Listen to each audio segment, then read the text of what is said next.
সভায় ডামাডোল। এবার উত্তর বারাকপুরেও পদত্যাগের হিড়িক।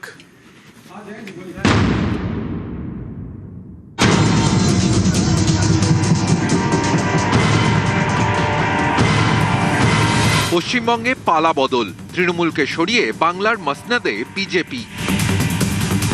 এরপর থেকেই রাজ্যে একের পর এক পুরসভায় ডামাডোল। দায়িত্ব ছাড়ছেন তৃণমূল কাউন্সিলররা।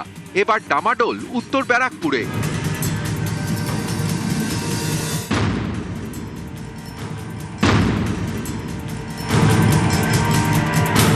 উত্তর ২৪ পরগনায় তৃণমূল পরিচালিত উত্তর ব্যারাকপুর পুরসভা। ২৩ জন কাউন্সিলর, সকলেই তৃণমূলের। ২৩ জন কাউন্সিলরের মধ্যে ৩ জন মারা গিয়েছেন। বাকি ২০ জনের মধ্যে সোমবার পদত্যাগ করলেন ১৫ জন। পদত্যাগ করেছেন পুরো চেয়ারম্যান মলয় ঘোষও। এদিন মহকুমা শাসকের দপ্তরে গিয়ে পদত্যাগপত্র জমা দেন তারা।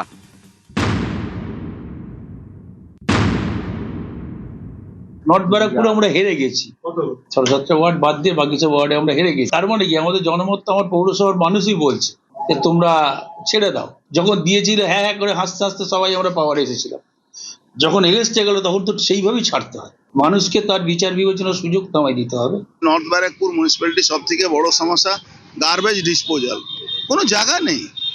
আজকে পরিষেবা পাচ্ছে না। হসপিটাল ছিল, বন্ধ হয়ে গেছে। হসপিটালে আমি টাকা দিয়েছিলাম এমপি ল্যাডে ডায়ালিসিস জন্য, ডায়ালিসিস ইউনিটই চালু হয়নি, টাকা নিয়ে নেওয়া হয়েছে। তার জন্য ওনারা রিজাইন দিয়ে যাচ্ছেন। আমরা অ্যাডমিনিস্ট্রেটর বসিয়ে দেব, তাতে মানুষের পরিষেবাটা আমরা চালাতে পারি তাড়াতাড়ি। উত্তর ব্যারাকপুর কোনো বিচ্ছিন্ন ঘটনা নয়। পালা বদলের পর থেকেই রাজ্য জুড়ে এটাই ছবি।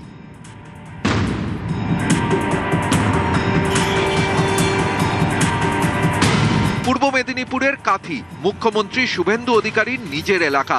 তৃণমূলের ভরাডুবির পর কাথি পুরসভাতেও ডামাডোল।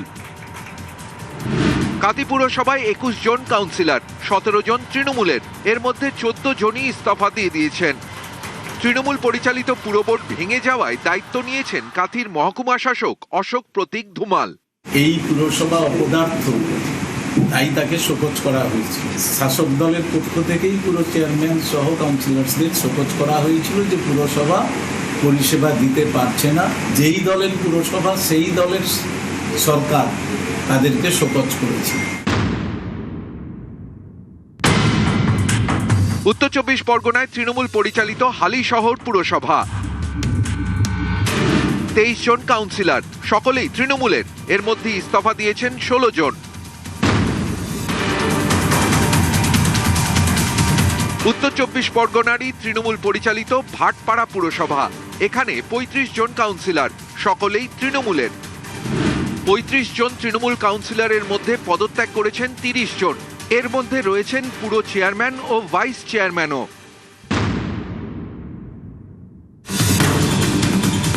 শুক্রবার কলকাতা পুরসভায় দেখা গেল বেনজির ছবি। নাগরিক পরিষেবা নিয়ে চর্চার জন্য প্রতি মাসে অধিবেশন বসে কলকাতা পুরসভায়।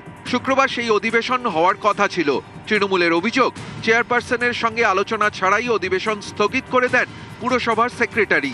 অধিবেশন কক্ষ বন্ধ থাকায় কাউন্সিলরদের নিয়ে ক্লাব রুমে অধিবেশন করেন চেয়ারপারসন। কলকাতার পুরবোর্ড ভেঙে দেওয়ার আশঙ্কা তৃণমূলের। বিজেপি যদিও বিষয়টিকে নাটক বলে উড়িয়ে দিয়েছে। কলকাতা থেকে ব্যারাকপুর, সর্বত্রই ডামাডোলের এক ছবি। একের পর একে পৌরসভা দিচ্ছে, তো একের পর এক কোনো সারা বাংলা তো পৌরসভা বিরোধী শূন্য পৌরসভা। তারা তো লুট করে পুলিশের সাহায্য নিয়ে ভোট করেছিল, এবার সেই সাহায্য পাবে না। তার জন্য মানুষের আদালতে আসতে হবে। নিউজ ১৮ বাংলা।